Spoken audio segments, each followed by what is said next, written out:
Adventure time here at Mount Kulis in Tanay Rizal. If you're planning to go, panoorin mo to. I'll share everything you need to know before you hike. You can get there by a commute, join a tour group, or bring your own vehicle. Pero reminder lang ha, kung motor o kotse ang dala mo, be ready for some rough road. Eto nga, pagdating sa jump off, may tatlong tour options ka. First is day tour or overnight sa Camp A. Second, day tour for Camp A and Camp B. Third, day tour for either Camp A or Camp B. So which is the second one? Day tour for Camp A and Camp B. So we descended na nga going to Camp A, and the first location is the Mount Kulis Peak, which is 15 minutes of trail from jump off. As I approach na nga at the medium, medyo hinihingal na nga tayo. Ayun na guys yung pupuntahan natin, yung Mount Kulis Peak. Ayan, grabe. 5 minutes pa ako naglalakad. Hinihingal na ako, kailangan talaga cardio. Bis naman na. And ayan na nga, we finally reached the peak of Mount Kulis. It may just be 620 meters above the sea level, pero grabe na yung view. Absolutely spectacular. Can you believe it? After just 15 minutes of walk, you've already surrounded by nature, peaceful and refreshing. And yup, this is just the first stop ha, but it's already feels so fulfilling. Tignan nyo yung view, 10 out of 10 na agad. The air, fresh, and the vibe worth every step. Yung pagod mo parang na-reset. Sabi nga nila, nature is the best therapy, and this place proves it. So let's take a quick photo of Mount Kulis Peak sign. Dapat may remembrance, di ba? Now we're off to our second stop, the famous giant spider web. It's just a 5-minute walk from the peak, and trust me, this one's perfect for Instagram-worthy shot. Kaya tara, let's go!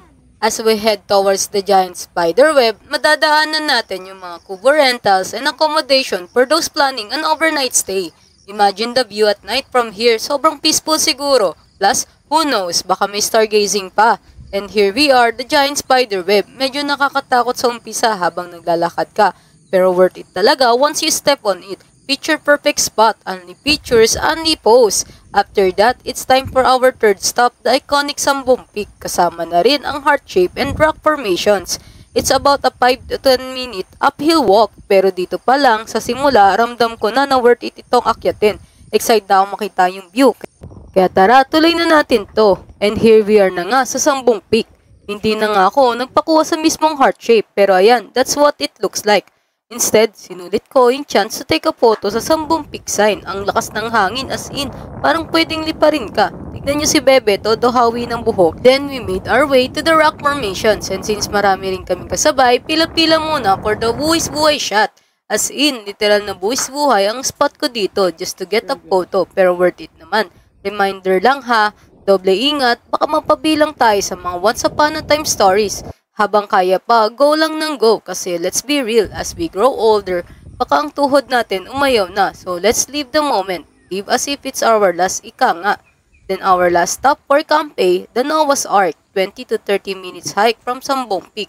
Medyo maputik nga as we approach the trail. Saktong lakad lang naman, hindi masyadong mabato. Tignan nyo, may lupain na ako. Sayang, di namin pwedeng pag-awayang magpipinsan ito.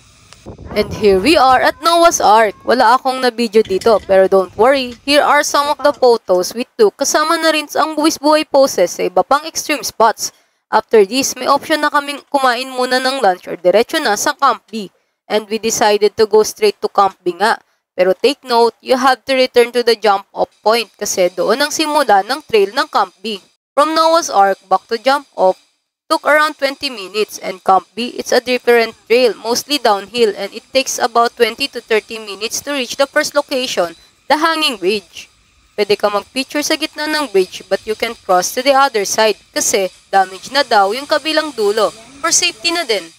Fortunately, di kami nakarating sa overflowing man-made pool kasi mataas daw yung tubig na dadaanan. Kakaulan lang kasi, sayang talaga. But we didn't waste the opportunity.